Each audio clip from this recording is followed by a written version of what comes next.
जय हिंद दोस्तों आज की इस वीडियो में हम पढ़ने वाले हैं कक्षा 8 की गणित का अभ्यास 1 का F के सारे प्रश्न। ठीक है, तो आइए बिना देरी करते हुए शुरू करते हैं। ठीक है, तो देखिए हम प्रश्नों को हल करने से पहले कुछ चीज़ों को जान लेते हैं।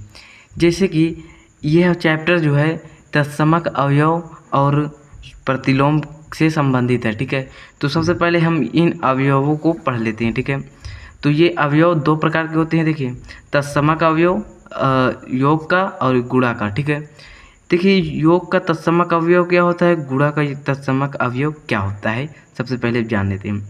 देखिए योग का तत्समक अवयव ये है कि जैसे कोई संख्या है, जैसे 2 है, अगर हम इसमें कौन सी ऐसी संख्या जोड़ें कि इसका मान 2 ही रहे। तो मेरे भाई अगर आप लोग 2 में 0 जोड़ोगे तो इसका मान 2 ही तो रहेगा। ठीक है, यही चीज़ अब हम देख लेते हैं भिन्न में भी क्या होता है क्या। तो देखिए भिन्न में भी जैसे हम 3/2 है, हम कौन सी संख्या जोड़ें कि इसका मान जो है 3/2 ही आए। तो मेरे भाई 3/2 में अगर 0 हम जोड़ेंगे तो इसका मान 3/2 ही आएगा। ठीक है, तो ये है योग का तत्समक अवयव, अर्थात हम कह सकते हैं कि योग का तत्समक अवयव का मान क्या होता है, 0। ठीक है, यानी 0 अगर जोड़ेंगे तो जो है उसका मान वही प्राप्त होगा। ठीक है, अब हम जान लेते हैं गुणा का तत्समक अवयव। ठीक है, गुणा का तत्समक अवयव यानी कि जैसे कोई संख्या है 3। ठीक है, 3 में ऐसी कौन सी संख्या जोड़ें कि जो है मतलब 3 में ऐसी कौन सी संख्या का गुणा करें कि 3 ही रहे। तो मेरे भाई अगर 3 में आप 1 का गुणा करेंगे तो 3 ही तो आएगा। ठीक है, ये चीज़ अब हम देख लेते हैं भिन्न में भी क्या होता है क्या। देखिए जैसे 4/2 है, हम 4/2 में कौन सी ऐसी संख्या का गुणा करें कि 4/2 ही रहे। तो मेरे भाई अगर 4/2 में आप 1 का गुणा करेंगे, ठीक है, तो ये 4/2 ही रहेगा, अर्थात गुणा का तत्समक अवयव का मान क्या है, 1। ठीक है, यानी कि अगर हम किसी भी गुणा में 1 का गुणा कराते हैं तो उसका मान वही रहेगा। ठीक है, अब यहाँ पास हम लोग देख लेते हैं योगात्मक प्रतिलोम और गुणात्मक प्रतिलोम। ठीक है, तो देखिए योगात्मक प्रतिलोम अर्थात योग यानी ऐसी संख्या जो है, कोई भी संख्या है जैसे 2। ठीक है, 2 में ऐसी संख्या कौन सी यहाँ पास जो है घटावें या जोड़ें कि इसका मान 0 आवे। ठीक है, सेम तत्समक अवयव को उल्टा ये योगात्मक प्रतिलोम और गुणात्मक प्रतिलोम होता है। ठीक है, तो 2 में अगर हम 2 घटा दें तो 0 आ जाएगा। ठीक है, जैसे 3/2 है, इसमें कौन सी ऐसी संख्या घटाएं कि जो है 0 आ जाए। तो मेरे भाई अगर 3/2 में माइनस का 3/2 कर देंगे तो क्या हो जाएगा, ये एक बार प्लस से 3/2 है, एक बार माइनस से 3/2 है, बराबर 0 आ जाएगा। तो यानी कि योगात्मक प्रतिलोम का मतलब ये है कि ऐसी 2 ऐसी परिमेय संख्याएं जिनका मान 0 हो, वो योगात्मक प्रतिलोम हो जाएगा। अब देखिए गुणात्मक प्रतिलोम क्या होता है। गुणात्मक प्रतिलोम में जो है ऐसी 2 परिमेय संख्याओं का गुणा जिसमें जो है दोनों का मान जो है 1 आए। ठीक है, जैसे यहाँ पास अगर 2 है, अगर हम 2 में जो है गुणा 1/2 का कराएंगे तो हमें 1 ही तो प्राप्त होगा, 2 से ये 2 कट जाएगा। अगर यहाँ पास जैसे 4/3 है, इनकी ये 4/3 है तो इसी संख्या को व्युत्क्रम में बदल दीजिए, यानी कि उल्टा कर दीजिए। 4/3 है तो हम इसको 3/4 लिख सकते हैं। तो अब इनको काट सकते हैं, 3 एकम 3, 3 एकम 3, 4 एकम 4, 4 एकम 4, बराबर 1 आ जाएगा। ठीक है, तो यानी कि गुणात्मक प्रतिलोम का मतलब ये है कि ऐसी 2 परिमेय संख्याओं का गुणा जिनका मान 1 हो, ठीक है, उसे गुणात्मक प्रतिलोम कहते हैं। ठीक है, तो मेरे भाई आप लोग बहुत अच्छे से योग का तत्समक अवयव और प्रतिलोम के बारे में बहुत अच्छे से जानकारी प्राप्त कर ली होगी। ठीक है, अब हम अपने प्रश्नावली की ओर बढ़ते हैं। तो यहाँ पास हमारा पहला प्रश्न क्या कह रहा है, यहाँ पास कंडीशन क्या दी हुई है, निम्नांकित कथनों के सम्मुख सत्य या असत्य जो सही हो वो लिखिए। ठीक है, जो सत्य है सत्य लिख रहे हैं, जो असत्य है असत्य है। तो हमारा पहला क्या दिया है, -6/7 प्लस 6/7 परिमेय संख्या नहीं है। ठीक है, इसमें कह रहा है कि परिमेय संख्या नहीं है। तो मेरे भाई सबसे पहले इसको हल करेंगे। क्या दिया है, बड़ा कोष्टक में -6/7 प्लस 6/7 क्या परिमेय संख्या है या नहीं। ठीक है, ये चीज़ हमें सिद्ध करना है। तो मेरे भाई यहाँ पास आप लोग यहाँ पास इसको सबसे पहले हल कर लेंगे, ठीक है। तो ये बड़ा कोष्टक में क्या हो जाएगा, माइनस का 6/7 प्लस 6/7, बड़ा कोष्टक बंद कर देंगे, ठीक है। ये देखिए हर समान है तो इनका लासा 7 हो जाएगा, ठीक है। अब यहाँ पास माइनस का 6 है, प्लस का 6 है, तो माइनस प्लस माइनस यानी कि ये माइनस का ये प्लस का यानी 0 आ जाएगा, ठीक है। तो 0/7 हो जाएगा, ठीक है।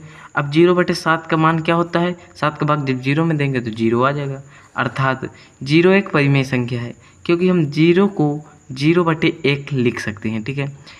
और परिमेय संख्या की परिभाषा क्या होती है कि p/q के रूप में हो, ठीक है, और q के स्थान पर 0 ना हो, ठीक है। तो यहाँ पर देखिए q के स्थान पर 0 नहीं है, अर्थात यह एक परिमेय संख्या है, ठीक है। तो यहाँ पास हम लिख देंगे सत्य, ये कथन क्या हो जाएगा, हमारा सत्य हो जाएगा। अब इसी तरह हमारा दूसरा प्रश्न क्या दिया है, परिमेय संख्याओं में योग का तत्समक अवयव शून्य है।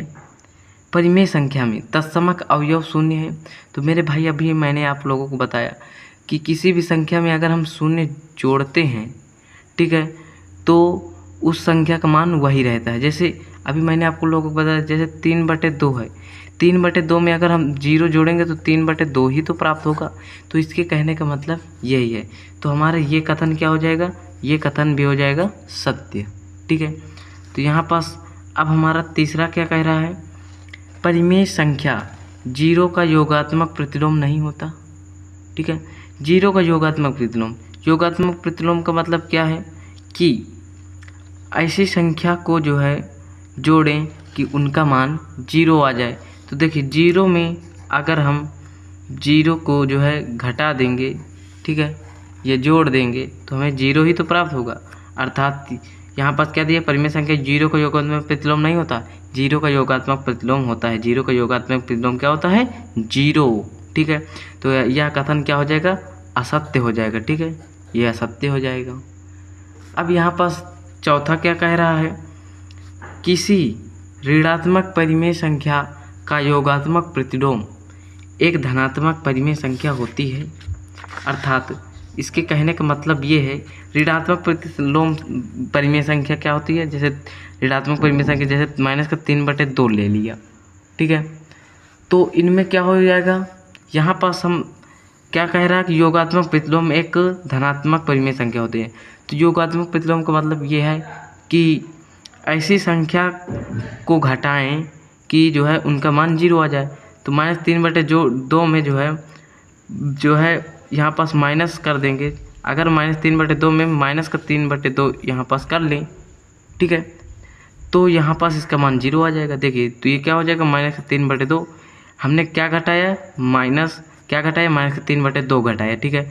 तो ये माइनस है, ये माइनस है, तो माइनस माइनस प्लस हो जाएगा, ठीक है। तो 3/2 हो जाएगा। तो देखिए ये हर समान है यानी 2 हो जाएगा, ये माइनस का 3 है, ये प्लस का 3 है यानी 0 हो जाएगा। और 2 का भाग जब 0 में देंगे तो 0 आ जाएगा, ठीक है। तो यहाँ पास क्या दिया है, किसी ऋणात्मक परिमेय संख्या के योगात्मक प्रतिलोम एक धनात्मक परिमेय संख्या होती है, सत्य है। देखिए यहाँ पास देखिए ये ऋणात्मक परिमेय संख्या थी, अब इसमें जो है हमने जब घटाया तो माइनस माइनस प्लस आ गए, तो यहाँ पास ऋणात्मक परिमेय संख्या का जो है योगात्मक प्रतिलोम प्लस का 3/2 आया। कोई भी संख्या हो जाएगी, जैसे माइनस का 4/5 है, इसमें क्या हो जाएगा, अगर हम प्लस का 4/5 कर दें तो इसका मान 0 आ जाएगा, ठीक है। तो इसका मतलब ये कथन हमारा सत्य है, ठीक है। अब देखिए यहाँ पास पांचवा क्या कह रहा है, पांचवा प्रश्न क्या कह रहा है, परिमेय संख्याओं में घटाने का तत्समक अवयव 0 है, ठीक है। परिमेय संख्या जैसे 4/3, इसमें घटाने का तत्समक अवयव, अगर हम इसमें क्या घटा दें तो जो है अवयव 0 है, हाँ, यानी कि तत्समक अवयव का मतलब क्या है कि वही संख्या प्राप्त हो, ठीक है। तो 4/3 यानी कि परिमेय संख्या में घटाने का तत्समक, अगर हम माइनस का जो है क्या घटा दें, माइनस का 0 घटा देंगे तो हमें 4/3 ही ना प्राप्त होगा, यही चीज़ प्राप्त होगा, ठीक है। तो यह कथन भी हमारा सत्य है, इसके कहने का मतलब यही है, ठीक है। अब यहाँ पास हमारा पांचवा क्या कह रहा है, परिमेय संख्याओं में गुणा का तत्समक अवयव 1 है। तो परिमेय संख्या जैसे 4/3, यहाँ पास देखिए 4/3, इसमें क्या दिया, गुणा का क्या दिया है, गुणा का तत्समक अवयव 1 है। तो मेरे भाई 4/3 है, तो इसमें ऐसी संख्या का गुणा कराएं कि इनका मान जो है 1 आए। तो तत्समक अवयव का मतलब यही होता है, ठीक है। तो इनमें 3/4 का गुणा करा देंगे तो हमें 1 प्राप्त हो जाएगा। 3 से 3 कट जाएगा, 4 से 4 कट जाएगा, यानी 1 आ जाएगा। तो ये चीज़ अभी मैंने आप लोगों को तत्समक अवयव के बारे में जब बताया था तो एक्सप्लेन की थी, ठीक है। तो यहाँ पास हमारा ये भी कथन क्या हो जाएगा, सत्य हो जाएगा, ठीक है।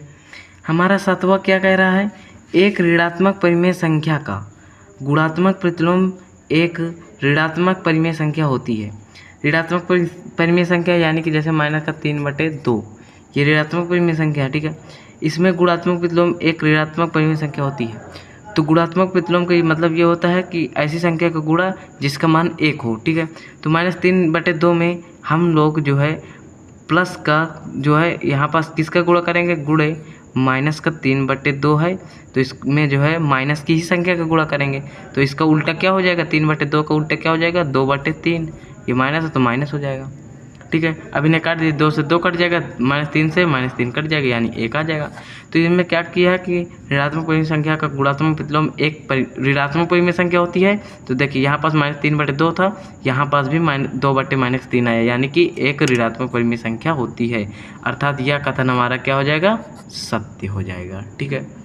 अब यहाँ पास 8वां क्या कह रहा है, 8वां के कहने का मतलब क्या है, यदि परिमेय संख्या x का योगात्मक प्रतिलोम x है तो x बराबर 0, यानी कि परिमेय संख्या जैसे x है, ठीक है, तो इसका योगात्मक प्रतिलोम क्या हो जाएगा।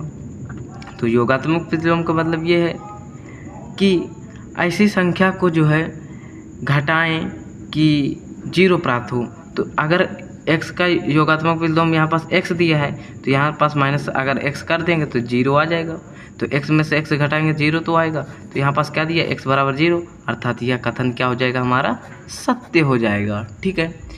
चलिए अब हम दूसरा प्रश्न की ओर। दूसरा प्रश्न कह रहा है, निम्नांकित को अपनी अभ्यास पुस्तिका पर उतार कर रिक्त स्थानों की पूर्ति कीजिए, ठीक है। तो यहाँ पास ये जो रिक्त स्थान है, ये जो इनकी पूर्ति करना है, ठीक है। तो इनके स्थान पर हम x मान लेते हैं, ठीक है। तो यहाँ पास क्या हो जाएगा, -5/12 प्लस x हो जाएगा बराबर क्या हो जाएगा, -5/12। ये -5/12 इधर ले आएंगे, ठीक है। तो x बराबर क्या हो जाएगा, -5/12। ये -5/12 है तो इधर आएगा तो +5/12 में आएगा, ठीक है। तो ये x बराबर क्या हो जाएगा, देखिए ये -5/12 है और एक बार +5/12 है, तो यानी पूरा कट जाएगा, यानी x बराबर क्या आ गया, 0। अर्थात हम यहाँ पास x के स्थान पर, ये रिक्त स्थान पर क्या रखेंगे, 0, ठीक है। अब इसी का दूसरा क्या कह रहा है, -4/5 माइनस फिर ये पर x मान लेते हैं बराबर 0, ठीक है। तो यहाँ पास क्या हो जाएगा, -4/5 माइनस x बराबर 0। तो क्या हो जाएगा, माइनस का x बराबर, ये -4/5 है तो इधर लाएंगे बराबर के इधर, तो क्या आ जाएगा, +4/5, ठीक है। तो यहाँ पास क्या हो जाएगा, ये माइनस है तो इधर भेज देंगे, ठीक है। तो x बराबर क्या हो जाएगा, -4/5, ठीक है। अर्थात ये जो x है यहाँ पास क्या रखना है, यहाँ पास हमें रखना है -4/5। जब इन दोनों को अगर सॉल्व करेंगे तो 0 के बराबर आ जाएगा, ठीक है। अब इसी प्रकार यहाँ पास तीसरा प्रश्न क्या दिया है, 1/-2 पूरे के घाते -1। देखिए जिसकी घाते पूरे घाते जो है जिसकी घाते -1 होता है, उसका मतलब ये होता है कि जो आधार होता है वो पलट जाएगा। जैसे कि 1/-2 है तो ये हम लिख देंगे -2/1, क्योंकि इसके घात में -1 है, ठीक है। एक बार है तो एक बार पलटेगा, 2 बार होता है तो 2 बार पलटेगा, ठीक है। तो यहाँ पास क्या लिख सकते हैं, -2/1, यही आपका आंसर हो जाएगा, ठीक है। बराबर में ये जो ये है, ये x का मान क्या हो जाएगा, -2/1, ठीक है। अब इसी प्रकार चौथा दिया है, तो सबसे पहले बड़ा कोष्टक है, फिर -2/3 है, गुणे 3/4 है, बड़ा कोष्टक बंद, -1 है, ठीक है। तो देखिए इसको कैसे करेंगे, -1 है तो ये जो जितना सॉल्व करेंगे उसको उल्टा हो जाएगा, ठीक है। तो ये क्या हो जाएगा, इनको सॉल्व कर लेते, 3 चौको 12 हो जाएगा, 3 दूनी 6, -6, तो क्या हो जाएगा, घात में -1। घात में जब माइनस की संख्या लगी हो तो ये जो आधार होता है वो बदल जाता है। तो ये क्या हो जाएगा 12/-6, ठीक है। तो जब इसका 6 का भाग जो है 12 में देंगे तो कितनी बार में जाएगा 2 बार में, ये माइनस है तो माइनस का 2, यही हमारा ये जो x की वैल्यू जो है आएगी -2 आ जाएगी, ठीक है। चलिए अब हम जो है इसी का तीसरा प्रश्न देखते हैं। यहाँ पास तीसरा प्रश्न क्या दिया है, प्रत्येक स्थिति में x का मान बताइए, ठीक है। इनमें हमें जो है सभी में x का मान बताना है, ठीक है। तो देखिए जैसे पहला दिया गया है 2/3 गुणे x बराबर 1, ठीक है। तो इसको हम क्या लिख सकते हैं, x बराबर, ये गुणे में है 2/3, तो अगर इधर लाएंगे तो ये भाग में चला जाएगा, तो इसको हम लिख सकते हैं 1, ये भाग में चला जाएगा यानी भागे 2/3 हो जाएगा, ठीक है। तो क्या हो जाएगा x बराबर, ये क्या हो जाएगा 1 भाग है, तो जब गुणा का चिन्ह लगाएंगे तो ये संख्याएं आपस में पलट जाएंगी, 2/3 है तो क्या हो जाएगा 3/2, ठीक है। तो x बराबर क्या हो जाएगा 3 × 9 3 और ये हो जाएगा 2, यानी x की वैल्यू हमें क्या प्राप्त हुई 3/2, ठीक है। तो यहाँ पास हम x के स्थान पर क्या लिख सकते हैं 3/2। अगर x के स्थान पर 3/2 लिखेंगे, जब इसको सॉल्व करेंगे तो 1 के बराबर हो जाएगा, ठीक है। अब इसी प्रकार इसी का दूसरा प्रश्न है, क्या दिया है -3/4, ठीक है, प्लस का x बराबर 0, ठीक है। तो देखिए इसको सॉल्व करेंगे, ठीक है। तो कैसे करेंगे, ये क्या हो जाएगा -3/4 प्लस का x बराबर 0। अब इधर प्लस माइनस में है तो इधर जब जाएगा तो जो है ये माइनस में, तो इधर जाएगा तो प्लस में हो जाएगा, तो x बराबर ये -3/4 है तो इधर आएगा तो 3/4 हो जाएगा यानी प्लस में, तो x की वैल्यू क्या हो गई 3/4, ठीक है। तो यहाँ पास जो है ये जो x है यहाँ पास क्या लिख सकते हैं 3/4। अब देखिए तीसरा क्या दिया है, तीसरा दिया है x गुणे -5/4 बराबर 1, ठीक है। तो इसको हम क्या लिख सकते हैं x गुणे -5/4 बराबर 1, ये गुणे में -5/4 है तो इधर आएगा तो भाग में जाएगा, ठीक है। तो हम लिख सकते हैं x बराबर क्या लिख सकते हैं 1, ये गुणे में तो इधर आएगा तो भाग में, तो भागे -5/4 ये लिख सकते हैं, ठीक है। तो क्या हो जाएगा x बराबर, ये क्या हो जाएगा 1, जब गुणे में चिन्ह बदलेंगे तो ये संख्याएं बदल जाएंगे, तो गुणे ये -5/4 है तो ये हो जाएगा 4/-5, ठीक है। तो x बराबर हम लिख सकते हैं 4 का नाम 4 और -5 हो जाएगा, तो ये हमारी वैल्यू आ जाएगी, ठीक है, 4/-5, यही हमारा आंसर हो जाएगा, ठीक है। अब देखिए यहाँ पास हमारा चौथा प्रश्न क्या है, ये यहाँ पास क्या है x गुणे -6/-7 बराबर 1, ठीक है। तो इसे कैसे सॉल्व करेंगे, तो देखिए यहाँ पास आप लोग देखिए x ये हो जाएगा x गुणे, ये माइनस ऊपर है नीचे है तो ये कट जाएंगे, तो यानी 6/7 हो जाएगा बराबर 1 हो जाएगा। ये गुणे में 6/7 है तो बराबर के इधर लाएंगे तो भाग में जाएगा, ठीक है। तो क्या हो जाएगा x बराबर 1 भागे 6/7, ठीक है। तो ये क्या हो जाएगा x बराबर 1 भाग को गुणे में चिन्ह में बदलेंगे तो गुणा हो जाएगा, ये 6/7 है, ये 7/6 के रूप में आ जाएगा, ठीक है। तो अब हम इसे हल करेंगे तो x बराबर 7/6 आ जाएगा, यही हमारा आंसर हो जाएगा चौथा नंबर का, ठीक है। तो ये वाला भी मान हमें प्राप्त हो गया। अब इसी का पांचवा क्या है, पांचवा है -5/4 गुणे 4/ क्या दिया है 4/-5 बराबर x निकालना है, ठीक है। तो यहाँ पास क्या हो जाएगा, ये हो जाएगा -5/4 गुणे ये क्या दिया है 4/-5, तो ये एकदम सिंपल है, ये 4 से ये 4 कट जाएगा, ये -5 के का नाम 5 माइनस का 5 का नाम 5 बराबर क्या हो जाएगा 1, यही हमारा आंसर हो जाएगा। तो x बराबर हमें क्या प्राप्त हुआ, x बराबर हमें 1 प्राप्त हुआ, अर्थात ये x बराबर हमें 1 प्राप्त हुआ। अब देखिए यहाँ पास क्या दिया है, यहाँ पास दिया है ये लास्ट वाला -7/6 प्लस क्या दिया है 7/6 बराबर x। तो देखिए एकदम सिंपल है, ये देखिए ये 6 है यानी हर समान है, यानी हर क्लास 6 हो जाएगा, ये -7 हो जाएगा प्लस का 7 हो जाएगा बराबर x, एक बार -7 एक बार +7 है तो क्या हो जाएगा 0/6 बराबर x। तो ये क्या हो जाएगा 0/6 यानी 6 का भाग 0 में देंगे तो क्या हो जाएगा 0 यानी बराबर x। तो x के स्थान पर हमें क्या मिलेगा 0। तो यहाँ पास हम x के स्थान पर 0 लिख सकते हैं। ठीक है, तो यहाँ तक आप लोगों को बातें क्लियर होंगी, मैं बहुत अच्छे से समझ चुका हूँ।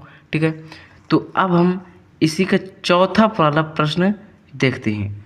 ठीक है, तो चौथा वाला प्रश्न क्या कह रहा है, यहाँ पास निम्नांकित परिमेय संख्याओं के योगात्मक प्रतिलोम बताइए। योगात्मक प्रतिलोम क्या होता है कि जैसे 1/2 है, तो ऐसी कौन सी संख्या है कि जो है ऐसी कौन संख्या का जो है योग करें यानी कि जोड़े या घटाएं कि उसका मान 0 आवे। जैसे 1/2 है, ठीक है, योगात्मक प्रतिलोम यही तो होता है, 1/0 है। अगर हम इसमें माइनस का 1/2 जो है घटा दें तो इसका मान 0 आ जाएगा। ठीक है, देखिए ये 2 है, ये 1/2 है प्लस में और ये माइनस में 1/2 है, तो ये कट जाएगा यानी 0 आ जाएगा। ठीक है, तो यहाँ पास हम लिख सकते हैं 1/2 का योगात्मक प्रतिलोम क्या हो जाएगा माइनस का 1/2। देखिए किसी का भी योगात्मक प्रतिलोम निकालना है तो जो है उसके आगे माइनस का चिन्ह लगा दीजिए। 1/2 है तो ये माइनस का लगा देंगे। ठीक है, अब देखिए यहाँ पर जैसे माइनस का 3/8 है, इसका योगात्मक प्रतिलोम लगाना है तो आगे माइनस का चिन्ह लगा देंगे। ठीक है, तो ये माइनस माइनस प्लस हो जाएगा यानी प्लस का 3/8। ठीक है, तो माइनस 3/8 का योगात्मक प्रतिलोम क्या हो जाएगा जो है 3/8। और ये जो 0 है, 0 का योगात्मक प्रतिलोम नहीं होता है। ठीक है, 0 में हम क्या लिखेंगे 0 - 0 लिख सकते हैं। ठीक है, तो बराबर 0 हो जाएगा, या आप यही कह सकते हैं कि 0 बराबर 0 - 0 बराबर 0। ठीक है, अब देखिए चौथा क्या कह रहा है, यहाँ पर चौथा है -4/-7। तो यहाँ पास माइनस का गुणा करा दीजिए, माइनस आगे लगा दीजिए। ठीक है, तो ये क्या हो जाएगा, ये माइनस माइनस कट जाएगा यानी -4/7 आ जाएगा। तो यानी -4/-7 का जो है योगात्मक प्रतिलोम -4/7 हमें प्राप्त होगा। ठीक है, अब देखिए हमारा पांचवा प्रश्न क्या कह रहा है, निम्नांकित परिमेय संख्याओं के गुणात्मक प्रतिलोम ज्ञात कीजिए। गुणात्मक प्रतिलोम क्या होता है कि 8/13 है। ठीक है, यहाँ पास हम लिख देंगे 8/13 है, तो ऐसी संख्या का गुणा कराएं कि उसका मान 1 आवे। ठीक है, तो अगर 8/13 है तो यहाँ पास इसको उल्टा करके गुणा कर दीजिए। तो 8/13 है तो गुणे में हम 13/8 अगर लिख दें तो इसका मान जो है 1 आ जाएगा। तो 13 से 13 कट जाएगा, 8 से 8 कट जाएगा, बराबर 1 हो जाएगा। ठीक है, तो 8/13 का गुणात्मक प्रतिलोम क्या हो जाएगा 13/8, सेम इसका उल्टा। ठीक है, तो सभी को उल्टा करते चले जाना है। ये देखिए -6/19 है, -6/19 है, तो इसको उल्टा करेंगे तो क्या हो जाएगा गुणे 19/-6। ठीक है, ये देखिए ये -6 ये माइनस कट जाएगा, ये कट जाएगा यानी 1 आ जाएगा। ठीक है, तो सभी संख्याओं को उल्टा करते चले जाना है। देखिए 17/-16 है तो इसका क्या हो जाएगा गुणात्मक प्रतिलोम 16/17 हो जाएगा। -9 है, यहाँ पास अगर -9 है तो क्या हो जाएगा -9 है तो इसका उल्टा क्या हो जाएगा 1/-9। ठीक है, तो ये हो जाएगा 1/-9। ये 17 है तो ये क्या हो जाएगा 1/17 हो जाएगा इसका गुणात्मक प्रतिलोम। अब इसका क्या होगा, देखिए इसका क्या होगा, कैसे सॉल्व करेंगे, तो यहाँ पास देखिए 2/5 है गुणे 9/4 है। ठीक है, सबसे पहले इसको हम सॉल्व कर लेते हैं। ठीक है, तो ये क्या हो जाएगा 2 × 9 2, 2 दूनी 4 यानी कि 9 × 9 क्या हो जाएगा 9। ठीक है, बटे 5 दूनी 10। अब इसका आप गुणात्मक प्रतिलोम ज्ञात करना है तो इसको उल्टा करके गुणा कर दीजिए। तो गुणे ये 9/10 है तो 10/9 लिख दीजिए। ठीक है, तो 9 से 9 कट जाएगा, 10 से 10 कट जाएगा, बराबर 1 आ जाएगा। ठीक है, तो यही हमारा उत्तर हो जाएगा। तो उम्मीद करता हूँ आप लोगों को यह वीडियो बहुत ही अच्छे से समझ में आई होगी। तो आशा है आप लोग हमारे चैनल को सब्सक्राइब करेंगे। तो चलिए अब हम मिलते हैं अपनी अभ्यास 1 का F के बाद आने वाले अभ्यास में। तो तब तक के लिए जय हिंद।